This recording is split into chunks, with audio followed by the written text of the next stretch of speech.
la vie en vrai. Avec maisonappart.com, l'habitat sous tous les angles. Il est 6h43, vous l'avez peut-être vu en regardant à l'extérieur de chez vous, la météo est assez capricieuse, mais c'est quand même bientôt l'été. Alors si vous avez la chance d'avoir une piscine, quelle qu'elle soit, enterrée ou semi-enterrée, elle doit comporter au moins un système de sécurité exigé par la loi, mais il existe différents systèmes qui peuvent jouer un rôle tout aussi important dans l'aménagement de la piscine. Alors il y a la protection, la sécurisation, la mise en valeur, la conservation de la chaleur, on en parle ce matin avec vous. Rouba Naban-Bovet, bonjour, vous allez bien ? Bonjour Cécile, ça va et vous ? Oui, vous êt rédactrice en chef du magazine en ligne maisonappart.com. Alors on commence par les premiers systèmes, par le classique peut-être, les barrières autour Exactement. de la piscine. Le classique, il faut garder en tête que la barrière doit faire un minimum d'1,10 m, c'est pas fou, mais c'est ma bien. taille à peu près. Voilà, sans talons. Les bras levés, avec une porte. La barrière, c'est une solution assez pratique. En fait, ça va vous permettre de délimiter un petit peu l'espace dédié à la piscine. Bon, collez pas la barrière au bord de la piscine, hein, évidemment, il faut laisser un peu un espace. Ça peut être un peu embêtant si vous n'avez pas énormément de place dans le jardin, parce que justement, vous vous retrouvez avec votre barrière collée à votre maison, c'est pas génial.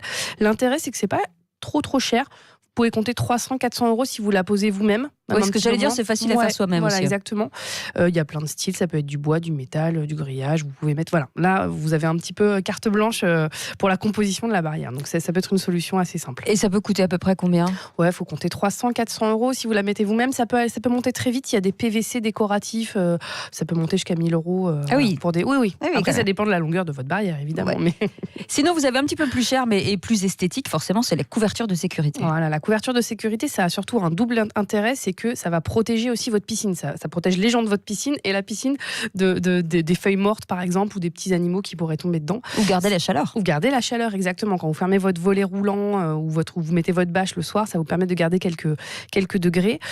Là aussi, il y a tout un tas de couleurs, de formes, de modèles. Voilà, il y a même une marque maintenant qui fait des modèles personnalisables avec des dessins, des photos. Enfin, on pourrait mettre ma photo ou pas ? Exactement, tout à fait, qu'on pourrait voir du coup de très très loin. Par Google Earth, on pourrait vous voir au-dessus de la piscine. Voilà, il y a pas mal de solutions assez sympas. Ça monte quand même assez vite. Il faut compter pour un volet roulant manuel, il faut compter 2 000 €. Ça peut monter très vite si vous avez un système électrique automatique. Et parfois, il y a des volets roulants qui se cachent sous les margelles aussi, qui sont du coup complètement invisibles. Là, voilà, il faut compter jusqu'à 5 000 €, un peu plus. Après, juste la bâche, c'est pas très sécurisant quand même. Alors, en théorie, prenez bien une bâche norme française, c'est important. Ouais. Là, il y a des bâches qui peuvent mais qui soient attachées, qui soient fixées. Voilà. Il y a des bâches qui peuvent retenir de très nombreux kilos. On avait réussi à mettre une équipe de handball debout sur une bâche. Donc, vous voyez, sur un volet roulant. Donc voilà, ça peut être très solide. Après, vous avez plus encombrant, mais ça se fait beaucoup, ce sont les abris de piscine. Les abris de piscine, ce sont des abris rigides. En fait, il y a des abris qui sont bas, plats. Donc là, ça va effectivement garder la température notamment, etc. Ça a un usage. Alors, ça, c'est les abris bas. Ça a un usage intéressant, c'est que vous pouvez relever parfois des éléments et vous pouvez nager alors que votre piscine n'est pas complètement découverte. Donc, s'il fait pas extrêmement chaud dehors, ou l'hiver, voilà, ça va quand même vous permettre de vous baigner dans une température un peu maîtrisée. Il y a des abris hauts aussi. Et là, on parle plus d'éléments qui ressemblent à des vérandas. Ouais. Donc là, il y a une réflexion autre à avoir, c'est de savoir est-ce que vous voulez créer presque une pièce en plus dans votre jardin, enfin pour votre maison. Et là, c'est-à-dire l'élargir et mettre carrément une table et et la des chaises. rehausser surtout, de manière à ce que vraiment vous puissiez y rentrer comme une pièce à part, complètement vitrée. Voilà, ça peut être extrêmement élégant. Bon, là on va pas parler de prix, voilà, parce qu'en plus c'est sûr de vie. Voilà, faut compter. On peut parler de prix, hein, mais ce serait, ça n'a pas grand sens. On peut dire 10 000, 20 000 €, ça peut mettre même plus. Mais c'est une pièce en plus. Il faut vraiment compter les mêmes tarifs qu'une véranda. Donc et puis il faut surtout de l'espace dans le jardin. Il faut surtout de l'espace dans le jardin. Là, vaut mieux avoir effectivement une grande place. Et sans doute le plus simple avec quelques inconvénients quand même, ce sont les alarmes. Ce sont les alarmes. J'insiste bien, donc normes françaises, hein, comme on l'a dit. Les alarmes, en fait, c'est des petits systèmes électriques qui se fixent aux abords de la piscine. Soit elles détectent la chute dans l'eau, donc l'immersion dans l'eau, soit elles détectent en fait simplement le fait de s'approcher, le passage, s'approcher des abords de la piscine.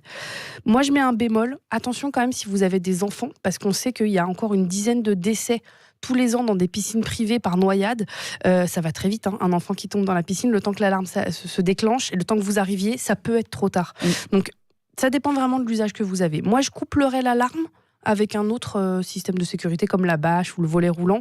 Oui, en fait, ce qu'il faudrait, c'est faire en sorte que le passage soit à 1 mètre de la piscine et que ça sonne avant avant qu'il y ait une immersion, effectivement. Alors, il y a différents systèmes d'alarme. Il y a l'immergé. C'est ça, qui est sur le bord en fait de la piscine et qui se déclenche quand quelqu'un tombe dans l'eau. Il y a l'alarme périphérique, en Voilà. fait. Ça aussi. Ça, c'est vraiment comme une alarme finalement pour la maison. Donc quand on s'approche de l'abord, ça sonne. Et il y a un principe aussi que je trouve intéressant, c'est le petit bracelet que vous pouvez mettre à votre enfant. Voilà, il y a les bracelets ou les colliers aussi qu'on peut mettre aux enfants. Et là, c'est quand le collier ou le bracelet touche l'eau, ça se déclenche. Je dirais que ça, c'est plus pour un usage quand vous n'êtes pas loin de la piscine. Quand on est la sécurité, le volet a été ouvert, on est en train de se baigner, votre enfant est à côté, il n'a pas ses brassards. S'il tombe, ça sonne. Et là, vous pouvez réagir très très vite. Mais ça ne rentre pas dans le cadre de la loi. Ça ne rentre pas dans le cadre de la loi. Et ça, vous en avez pour une 50aine d'euros. Donc ça peut être vraiment quelque chose qui va vous rassurer. En plus, effectivement, d'un système de sécurité légal. Et ben voilà, vous savez tout. Vous n'avez plus qu'à mettre votre maillot de bain et aller peut-être dans la piscine de quelqu'un d'autre si vous n'en avez pas. En tout cas, merci beaucoup, Robane Aman-Beauvais. Vous pouvez retrouver toutes ces informations sur sudradio.fr, bien sûr, et aussi sur le magazine maisonapart.com sur Internet. Restez avec nous, il est 6h49. À bientôt. À bientôt. Le Grand Matin Sud Radio.